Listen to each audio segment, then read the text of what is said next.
Paalala, sensitibo ang kwentong ating itatampok ngayon.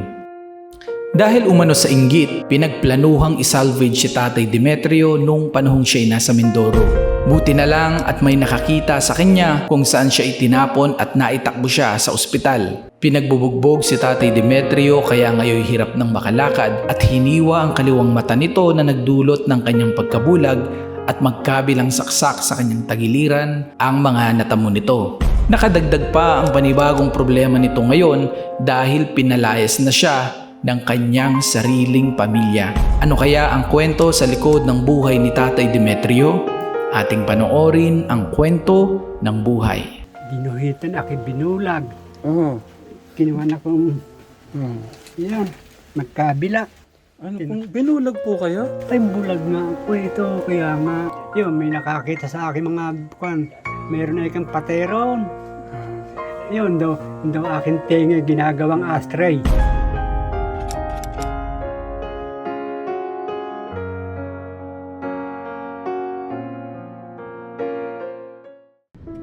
Ayun, oh.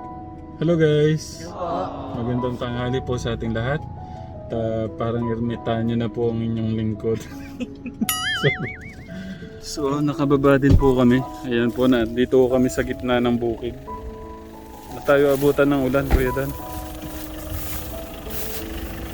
Nanggaling po kami doon. Tara, Kuya Dan. So sana po hindi lang lumakas ang ulan kasi baka hindi na po kami makalabas mamaya sa putik. Sikap po kung maglakad parang si Tatang mabilis. Naku, bilisan nyo. Magbabasa kayong ulan. Ayan, malakas na ulan guys. Hello po, magandang tanghali po. Magandang tanghali. Kumusta po kayo? Linapit po kayo sa amin ni Kap. Opo, ano pong pangalan nyo? Demetrio ho. Opo, ilan taon na po kayo? Ang tanda ko, 68. 68. Nasaan po ba yung ano nyo, pamilya nyo, tatay? Ganun sa Sumandig. Sumandik. Opo. Ayun, iniwanan na nga ho ako Ba't po kayo iniwan, tatay? Hindi na ako nakakatrabaho Hindi ako nakapaghahanap buhay. Iniwan ho kayo ng asawa at mga anak nyo? Yung mga anak ko, hindi mo ako pinupuntahan na nga, yung anak na. Kanino ho to? Kanino ho itong tinutuluyan nyo? Kapatid ko. Kapatid. Okay. Ako, nagtira ako dun sa, may baon pa nga akong bigas. Pinalayas na ako. So dito ho kayo natutulog? Diyan.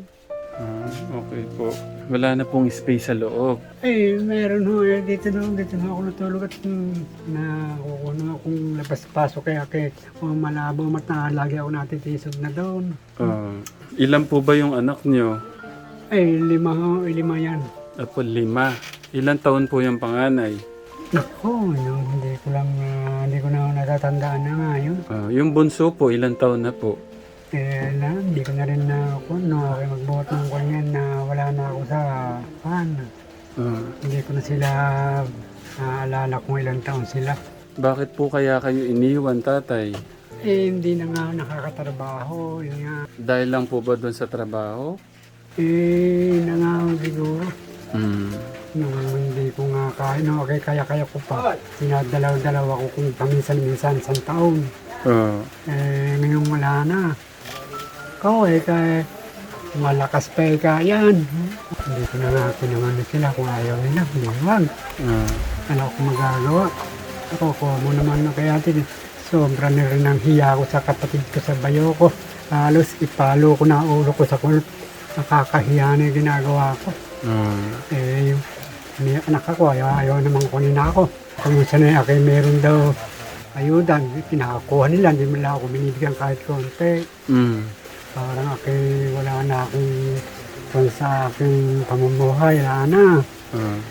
Lang magagawa, kaya nagtiis na lang dito, nagtiisan ko na lang yan. Pinagtiisan ko na lang, paano? Nga kami yung anak ka naman. Paano nga ako kung ayaw na akong kunin ng mga anak. Kung may anak man, ayaw na akong kunin. Wala akong magagawa na. Ako, ganyan na lang. Ganyan na lang ako talaga. Magtiis na lang kung hanggang saan makakaabot. Tay, tanong ko lang po, wag ko kayo magagalit no? Kasi parang napakababaw po ng ano. Wag ko kayo magalit sa tanong ko, no? Parang napakababaw po para sa akin na iwan ho kayo dahil wala na po kayong trabaho. Wala ho kaya kayong ginawang... kumusta po ba yung pakikisama nyo sa asawa nyo, sa pamilya nyo, mga anak nyo? Ko naman ng kuha ko sa kanila. Kuha ko niloko naman ng asawa ko. Niloko na ako, nanlalaki na siya. Kaya ako, wala na ka ako. Wala na ako, magkasama kami noon. Nanlalaki siya. Aking vlog. Wala, yun ang aking pinakuha sa kanya. Meron po ba kayong ebidensya na nanlalalaki po yung asawa nyo? Alam ko na matagal na yun, kaya ako, hindi ko naman talaga kung mahal ko siya baka naman ka ako magbago rin hindi rin talaga. Kung talagang kung magkasama pa kami, alam ko kung siya pupunta sa ko, alam ko talaga. Opo.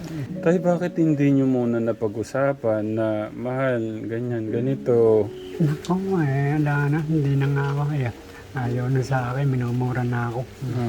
Baka naman po napabayaan nyo po yung samahan po nyo bilang mag-asawa. Naku, hindi. Kami dumayo nga ako sa Mindoro, ako iniiwanan. Inipigil ko siya. Ang gusto magtungo nga dyan. Paano nga, ang gusto nga makipagkita na naman sa lalaki. Yun ang ayoko nga sana napapayag din ako. Sige ka ako ano na akong magagawa. Kung ganun, hindi man ako makatakbo man lang, hindi man makasagsag. Hirap na ako kayo maglakad. Hirap na, manhid na aking ko Nag-iintay na lang ako ng oras. Tayo wag na naman sabihin yan. Kabata niyo pa po. Bata, hirap na nga. Naman, ganun rin nangyayari sa akin. Ang hirap ko inaabot sa init na higa-higa lang ako. Iniintay ko rin ng aking anak na bunso. Alain mo ako, hindi na halana. Hindi na ako talagang kinuha na nga nung ina. Huwag na pupunta. Wala akong alam. Kaya nga pinagpuan ko na lang. Kinuha ko lang sarili kong. Hanggang saan na lang ako makakarating. Sa mga anak niyo po ba, baka naman napabayaan niyo sila? Ako, kung nakakatatrabaho pa ako, binibigyan ko pa nga sila ng para pagkain ko nag-iisa ako, binigay ko pa sa kanila bigas. Kaya yun ako ngayon umuwi sa kanila, pinalayas ako, yun ako po, kako na napakasama kako, panibasa kako Tinaboy po kayo, gano'n? Hindi naman, malis na kayo dito, lalo na kayong titira na, wag na kayo dito kasi sabi ng asawa, tinanggap-tanggap mo rito yan. Ba't naman hindi ka alis noon, para ka nang pinagmumura ko bagay, hindi ko naman kako talaga anak. Ba't ganyan ako, hindi man lang ako tagal-tagal ko naubos na kako yung baang kong bigas, hindi man lang ako tinawag na tatay. Nag-usap silang mag-asawa. Kasi tinanggap-tanggap mo rito yan. Wala naman kang titira na yan. Ba't ka naman hindi aalis na lang kahit na lang ba ako Nakulit ko kako. Hindi ako yung umalis. Nabutit. Yung bayo kinakita ko roon. Baka ako hindi ko malang kako kung saan ako makakarating na. Hindi ko naman alam na magpunta kung saan nabutan ko yung bayo ko doon sa karsada. Pinagbaliwala ko na lang talaga akong ganun tiis na lang ako. Pinalaki ko sila, nag-asawa sila. Ano ba no, nagkaganiri ako. Kung sinadahan nga lang ako sa ganito na inaabot ko. Kasi ako, nakakaingitan sa Mindoro. Bakit to kaya? Ano kaya ikakaingit to nila sa inyo, Tay? Kasi matagal na sila doon. Hindi pinasasaka yung magandang lupa ron. Pinahiram sa akin. So, dumating ho kayo, sa inyo po pinagamit? Sa akin. Ayoko kako. Sa inyo kayo ka gusto. Pinahiram ako ng traktora. Napaani ko naman ng kulang 1,000.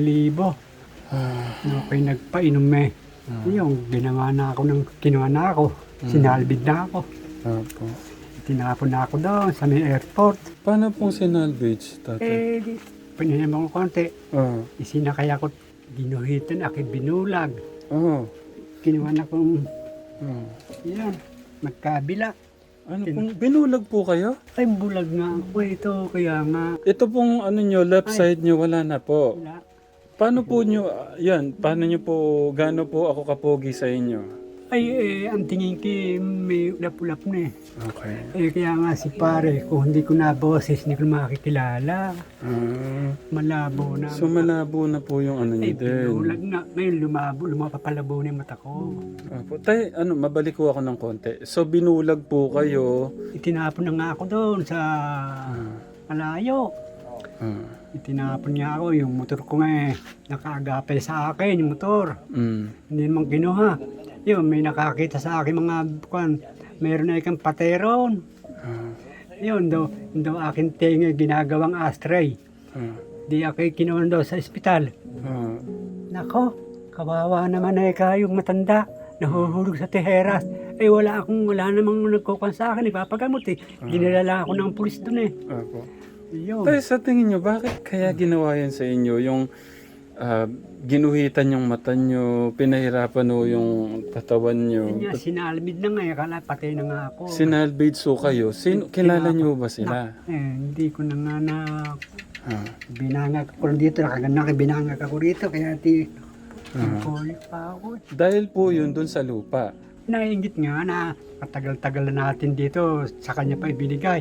Ayaw kong sakahin yun Wala po kayong idea sino po yung mga yun? Hindi. Wala kung makakuha ko, hindi. Kuha na nga ako, hindi ko malam kung. Sino naman po nakakita sa inyo? Yung mga driver lang ng bus, patungong airport. Yung daw na kami patay. Nabalitaan na kiniwawala nga si Kapitan. Kapitan amain ko ron eh. Hindi hinanap. Hindi naman nakita makita sa ospital na lang. Meron na nga raw. So dumating po yung asawa at mga anak nyo? Alahan dito. Nandito. Sa kabilang ano nga po pa kayo, Andito, no? oo. Sino pong kumuha sa inyo sa hospital? Yun na nga mga kuhan ko sa La Corba. Lakor, Oo, baka mga- mag-anak niyo po. Oo. Tapos so, paano kayo nauwi dito ulit? Sinalubong nga ako sa pier. Huwag po kayong mapanginahan ng loob, tatay, no? Ako lang kako hindi ganire. Sila namang kaki maawa man lang. Diyos ko. Paniyandasal ko na ko. Diyos ko kako maawa man lang kako. Tatay, ganito po. Gusto niyo po ba makausap ko sila? Kasi yun po yung gusto ko talaga. Malaman ko po yung kabilang panig. Nako. Gusto ko po sana maayos po yung mga problema. Kasi malayo na po doon sa asawa nyo. So, sa mga anak na lang po. Baka po may magawa po tayo. Baka may din po sila, sama ng loob. Kailangan mapag-usapan. Hindi nyo napag-uusapan ganun tayo. Kasi parang hindi po magkakaganito kung wala po ng samang loob ang bawat isa o yung mga anak nyo po. Nung sama-sama nga kami. Oo. Kung mga ako gani rin na nga. Mapasok na sa aming kwarto may nagkakaladyaan. Sino ba ka ako yan? Sino ba yan? Hindi ayaw sabihin. Galit ako pala. Dumaan sa aking hindi ko naraan. Yun. Baka yun na ikinagalit siguro. So nagsimula po yung galit doon po sa number 2 nung asawa niyo po. Yun, nanatili sa akin na kahit nakako, kahit na lang pala ako talagang galing bulag na nga gagawin pa gansa, yun na akin ako sa akin.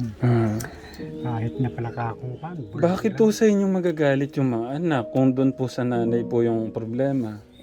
Siyempre ko ng nanay takot sa nanay yung mga anak. Takot, basta yung nanay ang nagsalita, hindi ubra kanila.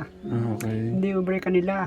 Tayo hindi nyo ba nasaktan yung asawa nyo ng physical na ganun? Hindi ko man lang pinagbuhatan ng kamay yan. Ganun?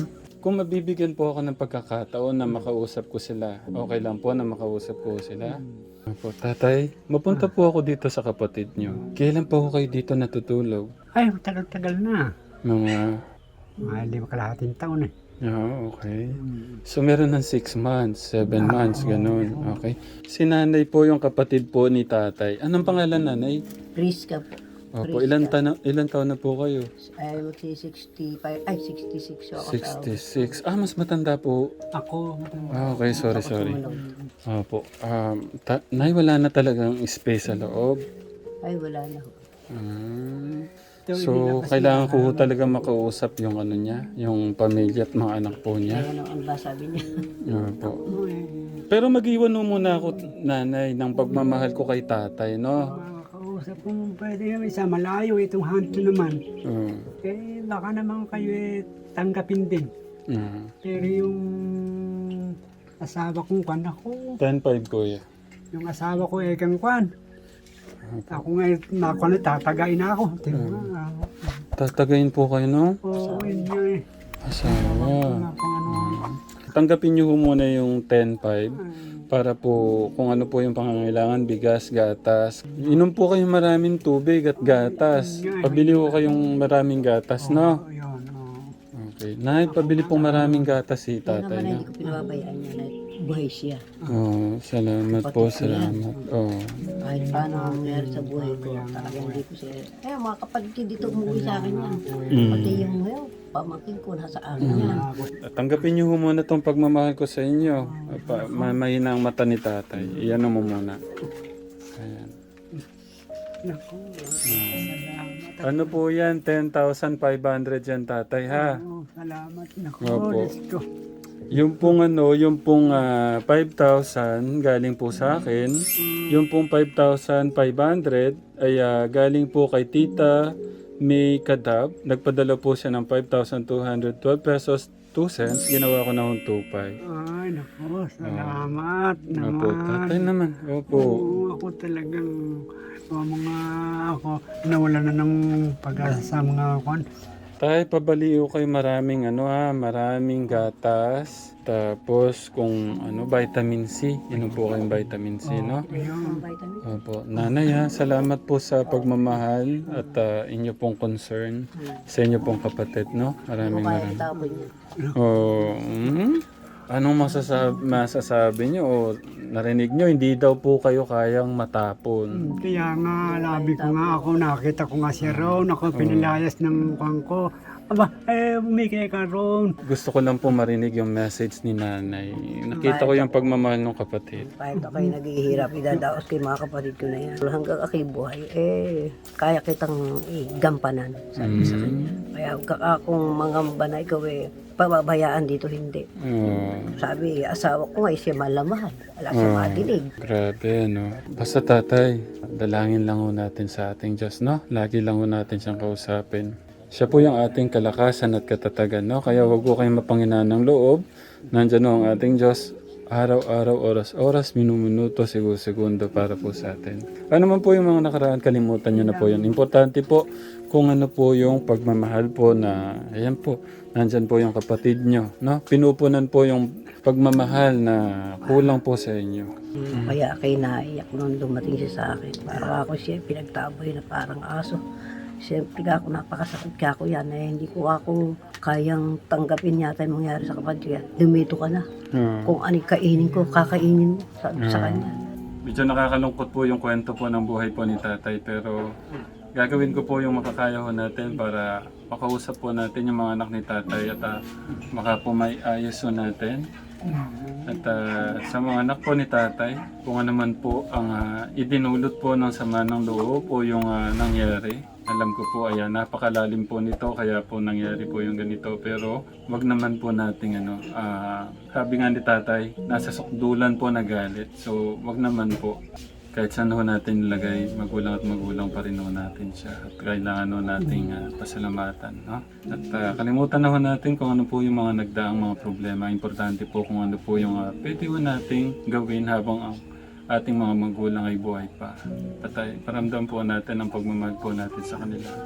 At maraming salamat po sa inyo pong pagmamahal at tiwala po sa channel po natin, guys. Na naibabalik ko po sa mga babayan po natin. Maraming salamat po sa ating Katekram Family sponsor. Maraming salamat po sa inyo pong pagmamahal. At bahala na po ating Diyos na magbalik lahat po ng inyo pong pagmamahal sa mga kababayan po natin. At muli, guys, pagpalain po tayo ng ating Diyos. Ingat po kayo lagi. Mahal po namin kayo.